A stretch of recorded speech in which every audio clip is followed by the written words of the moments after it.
انتہائی واجب الاحترام بزرگوں، نوجوان دوستوں، جمعۃ المبارک کی انتہائی بابرکت اور مختصر سی اس نشست میں قرآن کریم کی سورہ نساء 5ویں پارے سے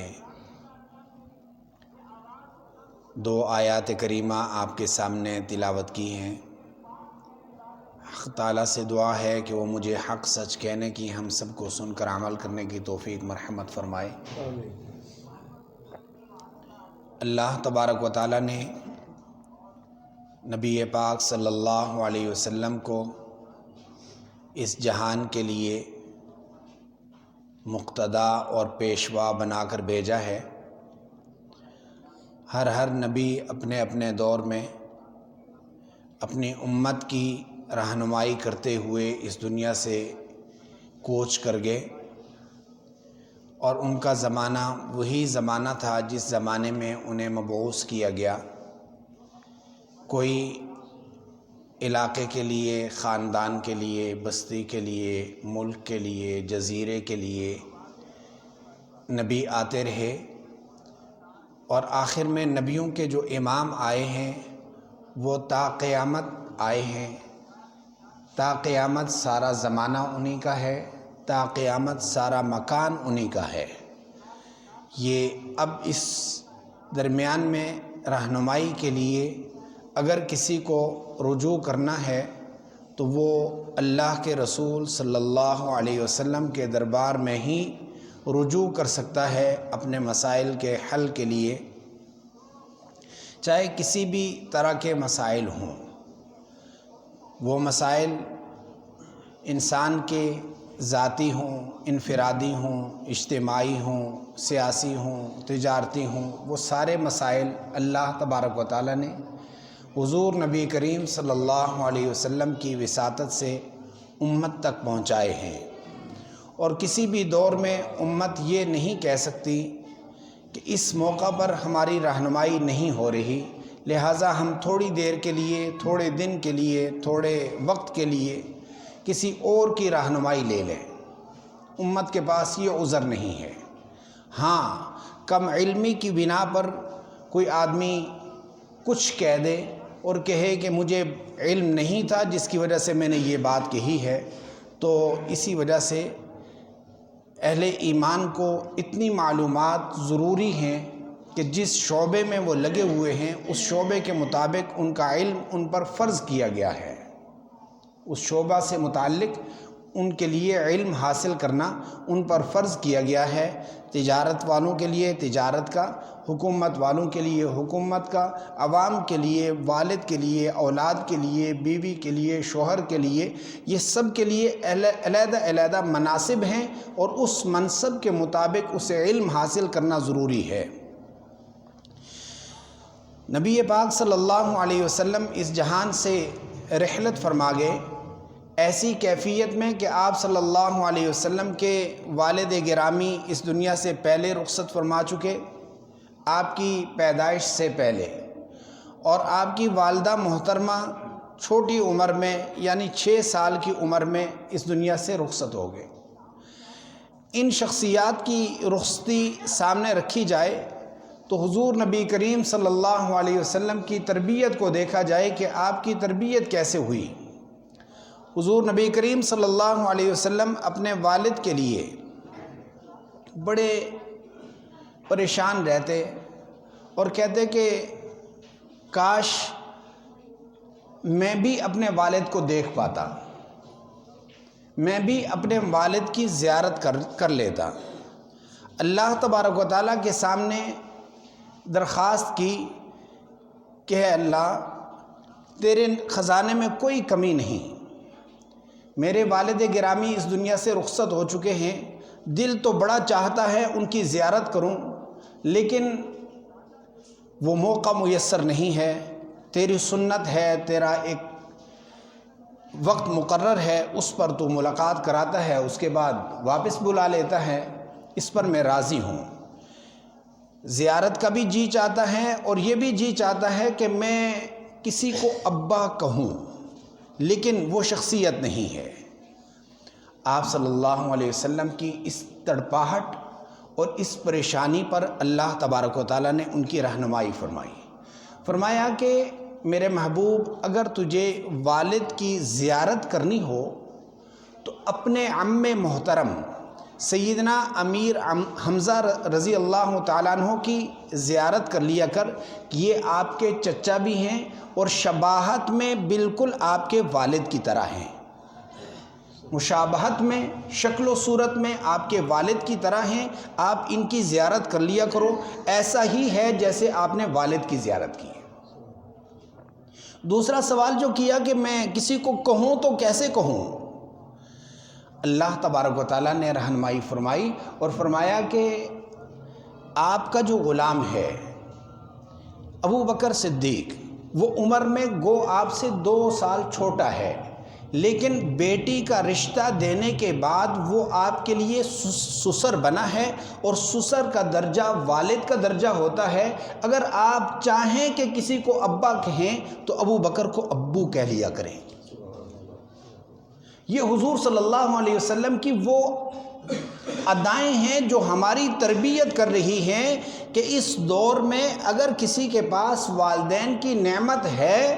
تو وہ قدر کر لے، اور اگر نہیں ہے تو وہ یہ نہیں کہ شریعت نے اس کو کہہ دیا کہ بس اب ابا چلے گئے ہیں، اب والدہ نہیں ہیں، اور اب ان کی خدمت نہیں ہو سکتی، کچھ بھی نہیں ہو سکتا، بس ہاتھ پر ہاتھ در کے بیٹھ جائیں، ایسا نہیں۔ فرمایا معاصرین کے ساتھ تعلق رکھیں،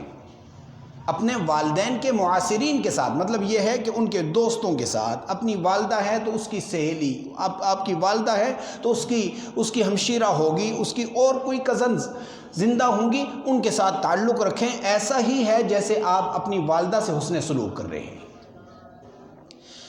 یہ بات بیچ میں آ گئی تو میں نے عرض کر دی ہے کہ اللہ تبارک و تعالیٰ نے رہنمائی کے لیے حضور نبی کریم صلی اللہ علیہ وسلم کی ذات مبارکہ ہمیں دی ہے۔ آپ صلی اللہ علیہ وسلم ایک موقع پر اپنے ننہال گئے، اور آپ کو معلوم ہے کہ سیدنا عبداللہ جو حضور نبی کریم صلی اللہ علیہ وسلم کے والد گرامی ہیں، وہ ادھر ہی بنو نجار میں وفات پائی اور ادھر ہی ان کو تدفین کر دیا گیا۔ اس موقع پر حضور نبی کریم صلی اللہ علیہ وسلم کی والدہ محترمہ جیسے اپنے والدین کے ہاں خواتین جاتی ہیں تو اس ننھے بچے کو، اس چھوٹے بچے کو لے کر گئیں، اور لے کر کے قبر کے قریب پہنچی۔ اپنے ہاں سے جب دوبارہ قبر کے لیے سفر کیا تو جا کر کے ایک جگہ پر جھاڑ دیا، ایک جگہ پر جھاڑو لگایا۔ وہ جھاڑو لگا تو حضور نبی کریم صلی اللہ علیہ وسلم نے پوچھا کہ یہ کیا ہے؟ کہا کہ یہ تیرے والد عبداللہ کی قبر ہے۔ حضور نبی کریم صلی اللہ علیہ وسلم فرماتے ہیں کہ مجھے اتنی شناسائی تو تھی نہیں، دیکھے تو تھے نہیں، لیکن اندر سے اتنی زیادہ یوں سمجھ تڑپاہٹ ہوئی کہ میں بے ساختہ قبر پر گر گیا، میں اپنے والد کی قبر پر گر گیا اور چمٹ گیا۔ کافی دیر کے بعد میری والدہ نے وہاں سے مجھے اٹھایا، اور وہ وقت تھا کہ جب میری والدہ کی بھی طبیعت خراب تھی۔ میری والدہ کے ساتھ میری گھر کی نوکرانی سیدہ ام ایمن رضی اللہ تعالیٰ عنہ، وہ میری والدہ کے ساتھ تھیں، جو ہماری گھر کی باندی سمجھ لیں، خادمہ سمجھ لیں، نوکرانی سمجھ لیں، وہ تھیں جو میرے والد کی جانب سے میری والدہ کو ملی تھی۔ آپ صلی اللہ علیہ وسلم فرماتے ہیں کہ میری والدہ نے ان کو وصیت کی کہ گھر میں بچوں کا شور ہوتا ہے، کہیں کوئی خلاف ادب کوئی بات کر دیتا ہے، والد مار دے تو والدہ آنسو صاف کر دیتی ہے، والدہ اگر غصہ کرے ڈانٹے تو والد بچا لیا کرتا ہے۔ میرا یہ بچہ وہ ہے کہ جس کا والد اس دنیا سے چلا گیا ہے، اور میں بھی اب زیادہ دنوں کے لیے نہیں ہوں۔ ام ایمن خیال رکھنا، میرا یہ بچہ یتیم ہی نہیں در یتیم ہے، اس کے آنسو کہیں اس کی آنکھوں میں نہ آ جائیں، کہیں ایسا نہ ہو کہ زمین و آسمان کا نظام درم برہم ہو جائے۔ سیدہ ام ایمن رضی اللہ تعالیٰ عنہ فرماتی ہیں کہ میں نے بڑی شفقت سے، بڑی محبت سے ان کو پالا ہے۔ عرض یہ کر رہا ہوں کہ حضور نبی کریم صلی اللہ علیہ وسلم کی تعلیمات ہمیں بتلا رہی ہیں کہ گھریلو گھر کی زندگی سے ہی آغاز کیا جائے، اپنے والدین کی اولاد اور اولاد والدین کی جب حقوق کو پہچان کر ان کے اوپر عمل درآمد کریں گے تو یقین مانیے گھر تو سب سے پہلے مسکن بنے گا۔ عربی میں گھر کو گھر نہیں کہتے، گھر کو مسکن کہتے ہیں، اور مسکن سین کاف اور نون کا یہ جو مادہ ہے یہ مادہ نکلا ہی سکون سے ہے۔ گھر سکون کی جگہ ہوتی ہے۔ آج گھروں میں جو بے سکونی کی جو کیفیت ہے اس کی بنیادی وجہ یہ ہے کہ حقوق کی ادائیگی نہیں ہے، اور جب حقوق کی ادائیگی نہ ہو تو ایک جنگل بن جاتا ہے جہاں پر جس کو جو ملا مار داڑ چل رہی ہے، ہر ایک دوسرے کے حقوق کو پامال کر رہا ہے، جس کی وجہ سے وہ جنگل کی کیفیت ہے۔ گھر تو سکون کی جگہ ہوتی ہے، اور گھر میں سکون آ سکتا ہے تو حضور نبی کریم صلی اللہ علیہ وسلم کی تعلیمات سے۔ آپ صلی اللہ علیہ وسلم کے بارے میں آتا ہے کہ آپ صلی اللہ علیہ وسلم جب جوانی کو پہنچے، نبوت مل گئی، اور اس کے بعد میں بعض دفعہ آتے اور وہ جگہ جہاں پر آپ صلی اللہ علیہ وسلم کے والدین کی قبر مبارک تھی اس کی طرف جمعہ والے دن عصر کے بعد بیٹھ جاتے۔ قبر تو دور تھی لیکن یہ اس طرف رخ کر کے بیٹھ جاتے، مدینہ میں وہاں پر بیٹھ کر مکہ کی طرف منہ کر کے بیٹھے ہوئے۔ آپ صلی اللہ علیہ وسلم کی اس کیفیت سے پوچھا گیا تو کہا کہ مجھے ادھر سے والدین کی خوشبو آتی ہے،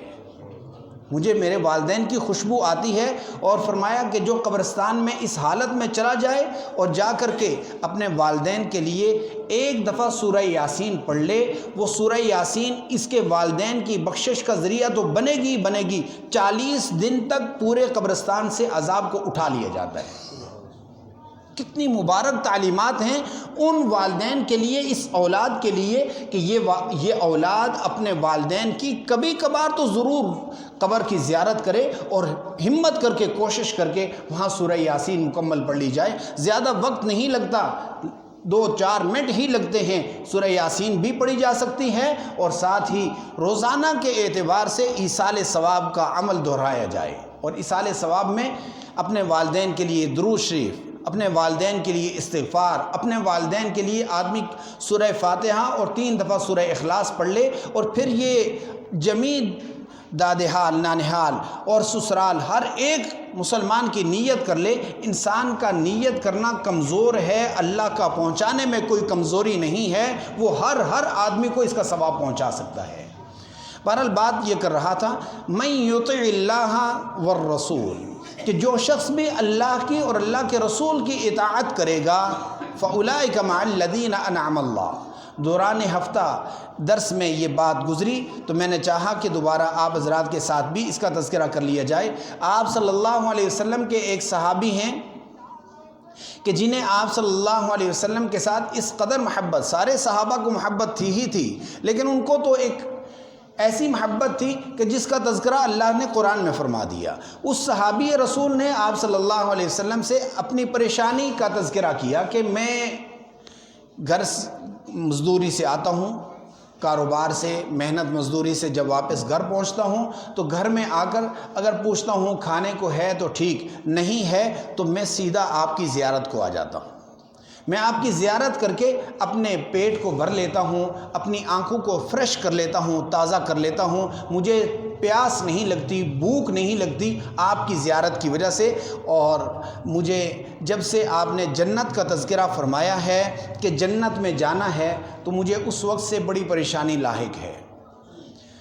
آپ صلی اللہ علیہ وسلم نے پوچھ لیا کہ جنت کے تذکرے سے تو خوشیاں ہوتی ہیں، جنت کے تذکرے کے لیے تو مومن تڑپتا ہے اور تو پریشان؟ تو اس صحابی رسول نے عرض کیا، آقا میں سمجھتا ہوں کہ جنت میں بہت نعمتیں ہیں، لیکن ان ساری نعمتوں کے بعد جب یہ نعمت جب میں نہیں دیکھتا اپنے دامن میں تو مجھے اس لیے خلجان پیدا ہوتا ہے اور ذہنی کوفت ہوتی ہے۔ پوچھا وہ کیا ہے؟ کہا کہ آقا گھر میں آتا ہوں، آپ کا پڑوس مجھے نصیب ہے، میں یہاں سے آپ کے گھر میں سفر کر کے ہر نماز آپ کے پیچھے اور آپ کی زیارت کر لیتا ہوں۔ جب جنت میں آپ تو بالا خانے میں ہوں گے، آپ کی جنت کے تو کیا کہنے، ہم تو غلام ہیں اور نچلے درجے کے غلام ہیں، ہم کہاں آپ تک پہنچ پائیں گے، آپ کی زیارت وہاں نہیں ہوگی۔ اس لیے جنت کے تذکرے سے، جنت کی تصور سے مجھے یہ پریشانی لاحق ہے، کہیں ایسا نہ ہو کہ آپ کی زیارت چھوٹ جائے۔ کہیں ایسا نہ ہو کہ آپ کی زیارت سے ہم محروم ہو جائیں۔ آپ صلی اللہ علیہ وسلم خاموش ہیں اور اس کی پریشانی سمجھ گئے کہ واقعی یہ پریشان ہے۔ اللہ تبارک و تعالیٰ نے اس صحابی کی اس معمولی سے سوال پر، جو اس کے ذہن میں تھا، جو زبان پر لایا، اس سوال پر قرآن نازل فرمایا من یطع اللہ والرسول فاولئک مع الذین انعم اللہ، فرمایا کہ وہ آدمی کہ جو اطاعت کرے اللہ کی اور اللہ کے رسول کی، فاولئک مع الذین انعم اللہ علیہم من النبیین، وہ روز قیامت ان لوگوں کے ساتھ ہوگا جن پر انعام ہوا ہے، اور انعام یافتہ لوگ کون ہیں؟ من النبیین والصدیقین والشہداء والصالحین، یہ 4 درجے ہیں، یہ لوگ انعام یافتہ ہیں، ان کی معیت روز قیامت اس کو ملے گی جو اس جہان میں اللہ اور اللہ کے رسول کی اطاعت کرے۔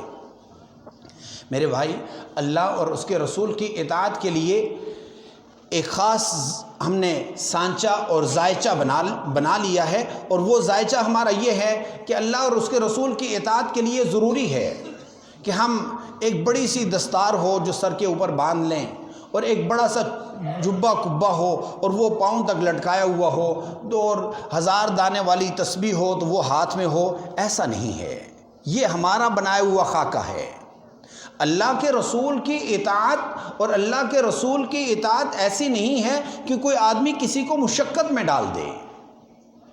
آپ کی زندگی کے جو معمولات ہیں ان کے اندر صرف نیت کرنے کا فرق ہے۔ مسئلہ یہ ہے کہ ہماری نیات ہی نہیں، اس لیے کہ ہمارا ارادہ ہی نہیں کسی چیز کا۔ یا ایھا الذین آمنوا اتقوا اللہ ولتنظر نفس ما قدمت لغد، ہے ایمان والو اتقوا اللہ، اللہ سے ڈرو اور کل کے بارے میں سوچو کہ کل کیا، دیکھے ہر نفس ما قدمت لغد، وہ اپنے کل کے لیے کیا بھیج رہا ہے۔ اپنے کل کے لیے یہاں سے بھیجنے کا کیا مطلب ہے بھائی؟ آپ کے اعمال کل کے لیے جا رہے ہیں، آپ اپنے کل کو سنوار رہے ہیں یا گنوا رہے ہیں۔ صحابی رسول صلی اللہ علیہ وسلم، ایک صحابی کی وفات ہوئی، تذکرہ چلا، جیسے ہمارے ہاں بھی تذکرہ ہوتا ہے اور حکم بھی یہی ہے شریعت کا کہ اپنے موتا کا جب تذکرہ کرو تو اچھے الفاظ سے کرو، کبھی بھی ان کی برائیوں کا تذکرہ نہ کرو۔ آج کل عموماً رائج ہے کہ وہ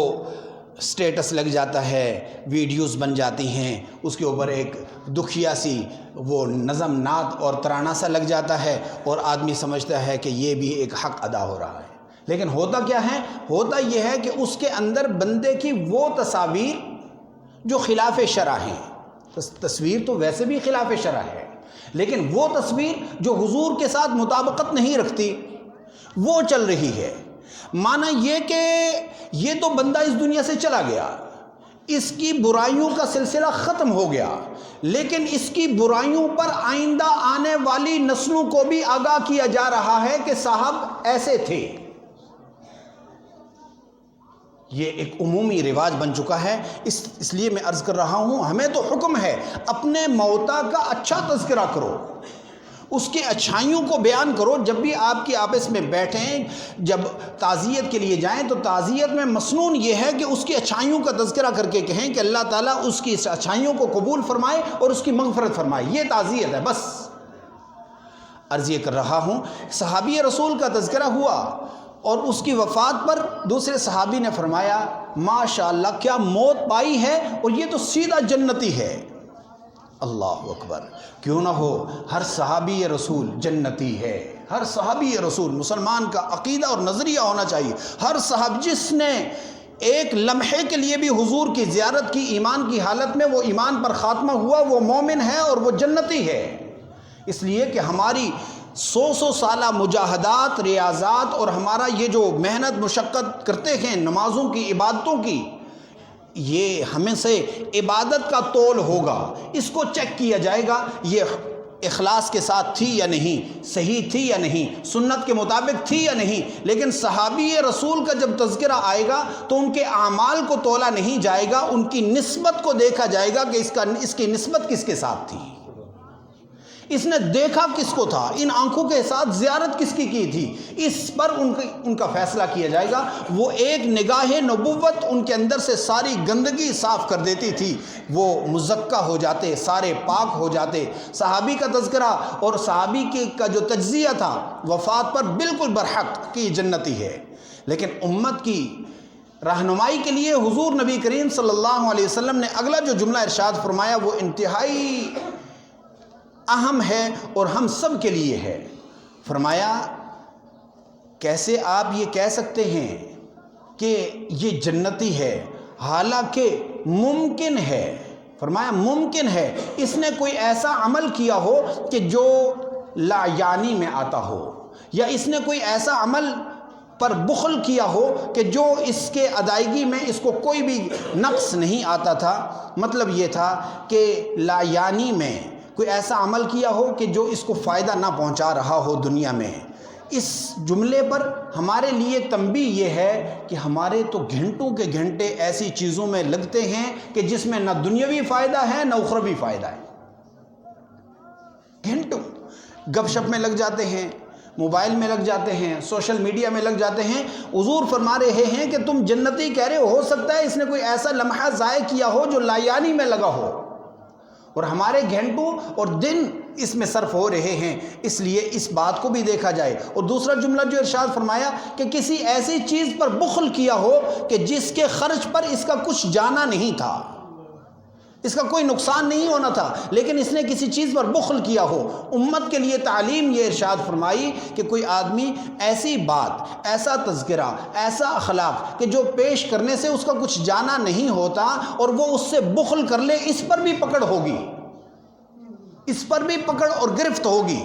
کسی مسلمان سے ملے، اچھے اخلاق سے ملے اور خندہ پیشانی سے ملے، آپ کے اس ملنے سے آپ کا کچھ نہیں گیا، لیکن آپ نے اپنے کل کے لیے بہت کچھ جمع کر لیا۔ لیکن ایسا بھی ہوتا ہے راہگیر کو رستہ بتانے والا نہیں ملتا، مسافر کو خالی گاڑی ساتھ سے چلی جائے گی لیکن اتنی توفیق نہیں ہوگی۔ ہاں حالات کا تذکرہ مجھے بھی ادراک ہے، حالات ایسے ہیں کہ یہ گلے میں ڈال لینے والی بات ہے، لیکن جو سمجھدار ہیں، زیرک ہیں، جو دیکھ بھال سکتے ہیں، وہ کم از کم کسی راہگیر کو چلتے ہوئے دیکھیں اور اسے کہہ لیں کہ یار یہاں سے وہاں تک میں بھی جا رہا ہوں، آپ بیٹھ جائیے میں آپ کو ساتھ لے چلتا ہوں۔ یہ کیفیت، اس میں آپ کا کچھ نہیں جانے والا، لیکن آپ نے اپنے کل کے لیے بڑا ذخیرہ کر لیا۔ کوئی پہلے وقتوں میں، ہمارے بڑوں کے وقتوں میں آپ محسوس کریں گے تو ڈاکٹر نہیں تھے زیادہ۔ کیوں؟ اس لیے کہ ہر ایک آدمی معمول کے مطابق معالج تھا اور وہ فری علاج کرتا تھا۔ اب تو ایک شعبہ قائم ہو چکا ہے اور اس کے اوپر ایک بڑا سلسلہ قائم ہے۔ پہلے یہ وکیل نہیں ہوا کرتے تھے اتنے، لیکن اب ایک شعبہ قائم ہو گیا ہے، اس پر اتنی فیس ہوگی تو آپ کا کیس لیا جائے گا، وگرنہ آپ کا کیس ہم لڑنے کے لیے تیار نہیں۔ اندازہ لگائیں کہ بھائی وہ تو مظلوم ہے، وہ فریاد کرنے والا ہے، اور آپ اس کی فریاد کو سن لیں، اوپر تک پہنچا دیں، آپ کا کچھ زیادہ نہیں، جو خرچہ ہے وہ لے لیں، لیکن وہ بھاری برکم فیس نہ ڈاکٹر کی ادا ہو رہی ہے اور وہ بغیر دوائی علاج معالجے کے اس دنیا سے رخصت ہو رہا ہے، نہ وکیل کی ادا ہو رہی ہے، نہ دیگر اداروں میں چلے جائیں تو ہر جگہ پر رشوت کی اتنی انبار ہے کہ آدمی پریشان ہو جائے، وہ کہے کہ یار میں ایسے ہی مر جاؤں، ایسے ہی رہ جاؤں، زیادہ بہتر ہے۔ اس پر بہترین مشورہ دینا اور بہترین کسی کے ساتھ اچھے اخلاق سے پیش آنا، یہ وہ بات ہے جو روز قیامت اس کے بارے میں پوچھا جائے گا۔ ایسا ہی نہیں کہ کر لیا تو کر لیا، نہیں کیا تو نہیں کیا، اس کے بارے میں پوچھا جائے گا کہ آپ کو اللہ نے یہ صلاحیت دی تھی، آپ نے اس کو صرف کیا، صحیح کیا یا نہیں کیا۔ سیدہ اماں عائشہ رضی اللہ تعالیٰ عنہ کے بارے میں آتا ہے کہ کوئی سائل دروازے پر آتا تو درہم پڑا ہوتا، اگر میسر ہوتا اس کو نکال کر کے اس کو خوشبو لگاتی، خوشبو لگا کر کے وہ کہتی کہ اب یہ سائل کو دے دیا جائے۔ سائل نے اور خادمہ نے پوچھ لیا کہ اماں جان یہ جو آپ کر رہی ہیں یہ تو فقیر کو دینا ہے، اس کو خوشبو لگانے سے فائدہ بھی کوئی نہیں ہے، بظاہر آپ بتلائیں اس کی حکمت کیا ہے؟ فرمایا کہ یہ جب دیا جاتا ہے سائل کو تو سائل کے ہاتھ میں جانے سے پہلے اللہ کے ہاتھ میں جاتا ہے۔ سائل کے ہاتھ میں جانے سے پہلے اللہ کے ہاتھ میں جاتا ہے. جب یہ اللہ کے ہاتھ میں جائے اور یہ اس طرح گندگی میں چلا جائے مجھے گوارا نہیں، اس لیے اس کو میں مزین کرتی ہوں، معطر کرتی ہوں تاکہ یہ خوشبو والا میرا کل کے لیے جائے. یہ اگلے اکاؤنٹ میں بھیج رہے ہیں. کوئی آدمی دینے کے بعد یہ مت سمجھے کہ میں نے دے دیا پتہ نہیں لگے گا یا نہیں لگے گا. آپ نے اپنا فریضہ ادا کر دیا ہے. اس ادائیگی کے بعد اگلا جو کام ہے وہ اگلے کے ذمے ہو جاتا ہے، وہ اس کا جواب دہ ہے، آپ کی طرف سے وہ پہنچ گیا. اور انتہائی خندہ پیشانی کے ساتھ کسی بھی سائل، کسی بھی فقیر، کسی بھی رستے میں چلنے والے آدمی کے ساتھ بہلائی کے ساتھ آپ پیش آئیں. انشاءاللہ یہ آپ کی کل کے لیے بہتری کا باعث بنے گا. وآخر دعوانا ان الحمدللہ رب العالمین. قل يا عبادي الذين أسرفوا على أنفسهم لا تقنطوا من رحمة الله